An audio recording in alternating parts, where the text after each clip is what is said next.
Okay, so picture this, right? Imagine islands shrouded in myth.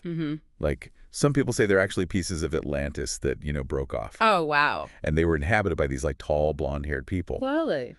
Now, before you think we've wandered into, like, a fantasy novel or something, Right. we're actually talking about the Canary Islands. Oh, cool. Yeah, the Canary Islands, long before the beaches and the resorts, Right. took over. Yeah.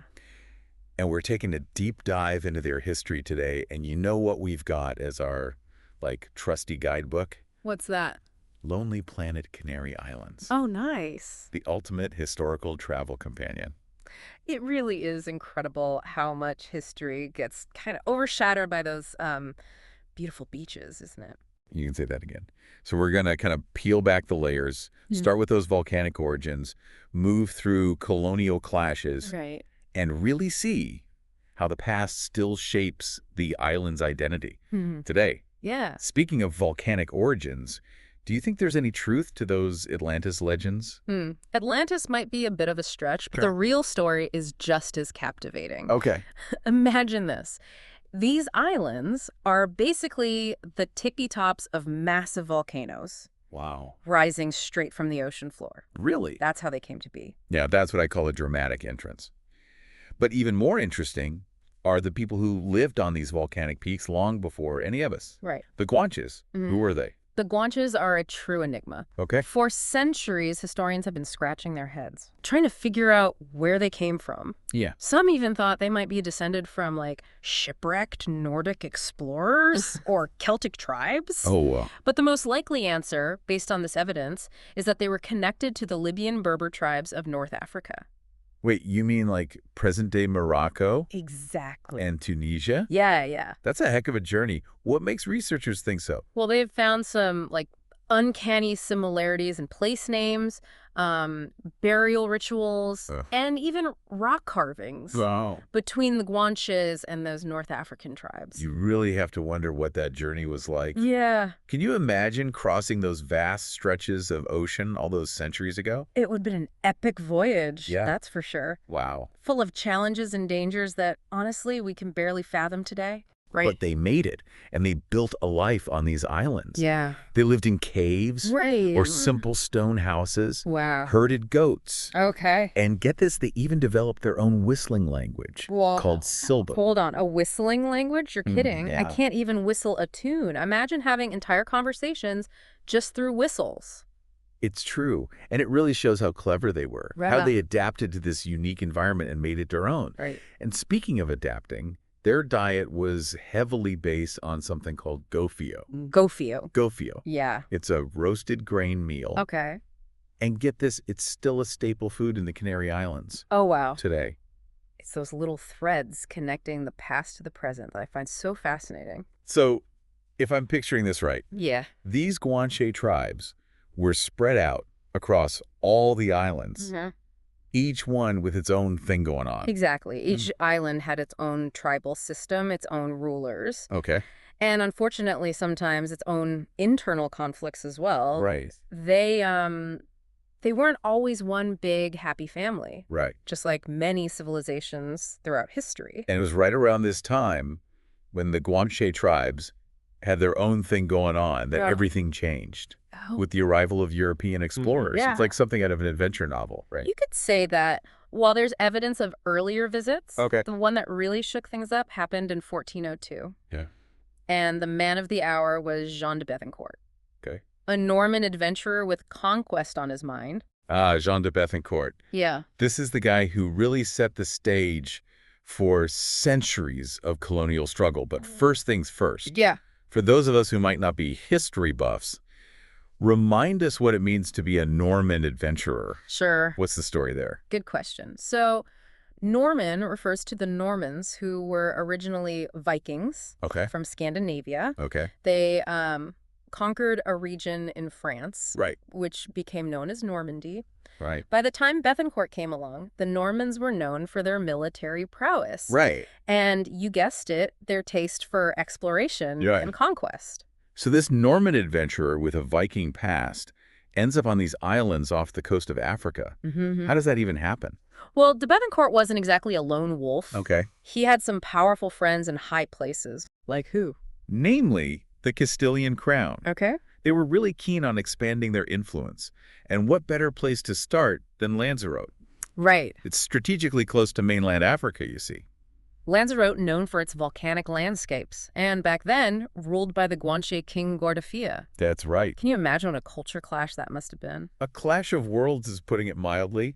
Bethencourt did manage to establish a foothold, Okay. but supplies started running low, Uh-oh. and he was forced to sail back to Spain for reinforcements. Right. This left his nephew, Maciot, in charge. Whoa. No. And let's just say diplomacy wasn't his strong suit. Oh, good old Maciot. I've done a little reading on this guy. Yeah, And it seems like he was more interested in lining his pockets than being an effective leader. that's one way to put it.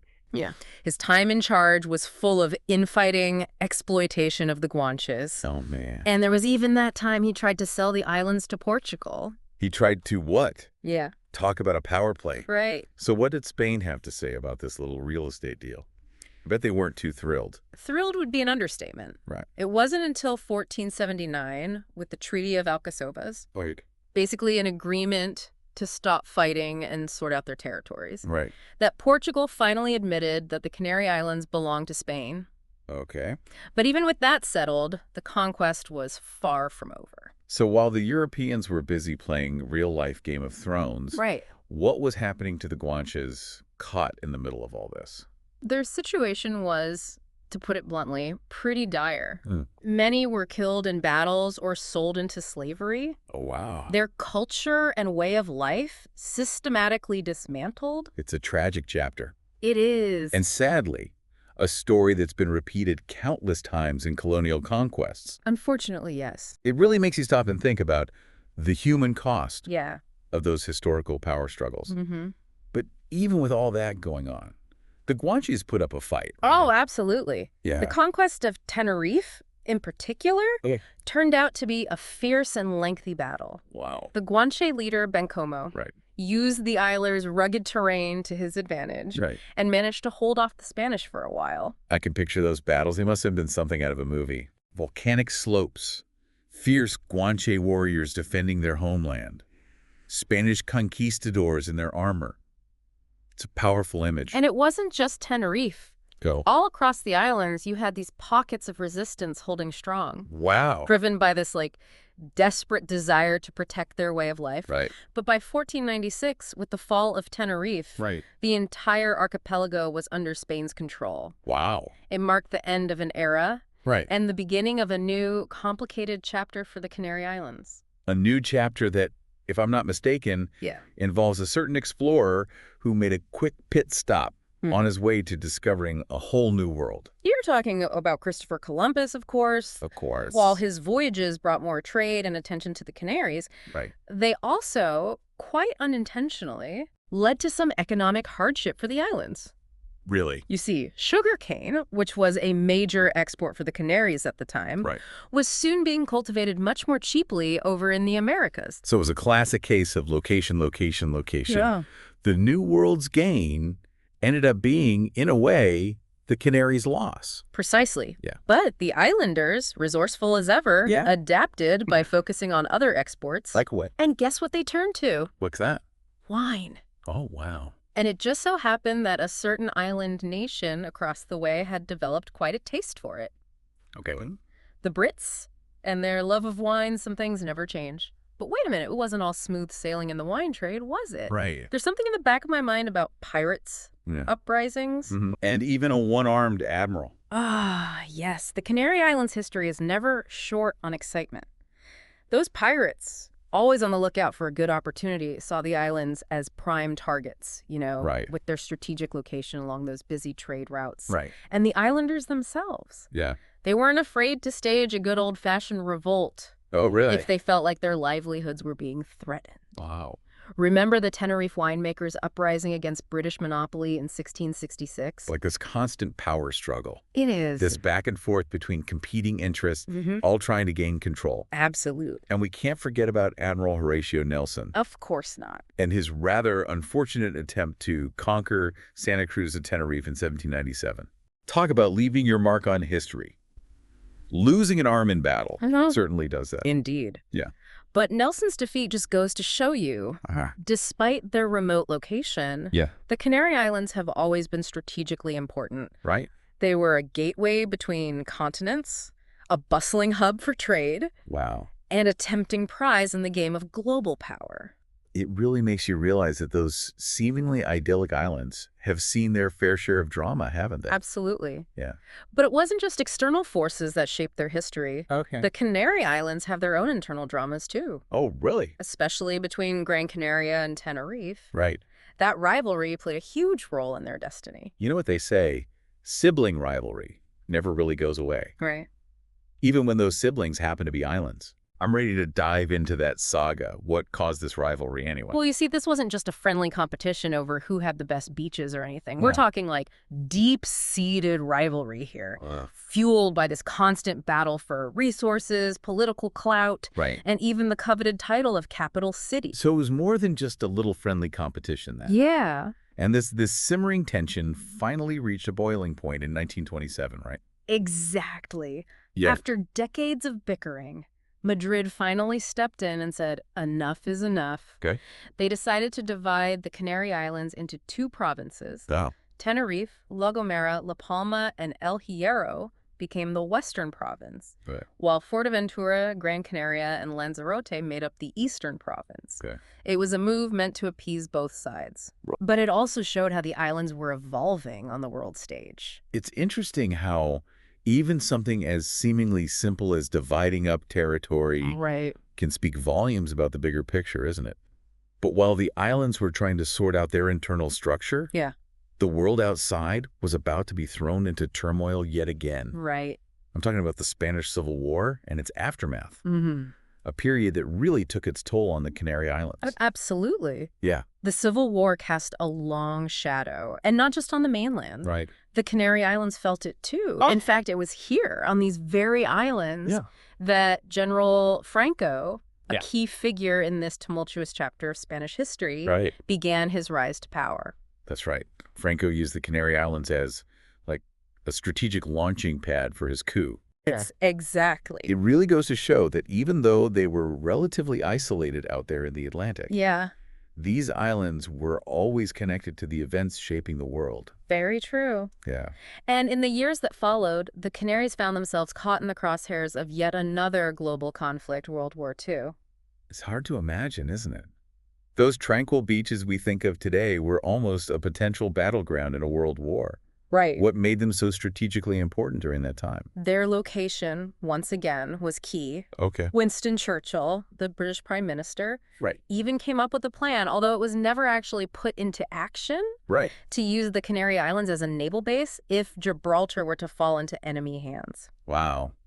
Thankfully, it never came to that. But it shows just how significant the islands were in the grand scheme of things. Wow, what a close call. It's amazing how the Canary Islands seem to pop up at these pivotal moments throughout history. They really do. Yeah. But their story isn't just about these external forces shaping their destiny. Right. The latter half of the 20th century saw the rise of a new wave of Canarian nationalism. Okay. This movement was all about gaining greater autonomy for the islands Right. and having their unique cultural identity recognized on the world stage.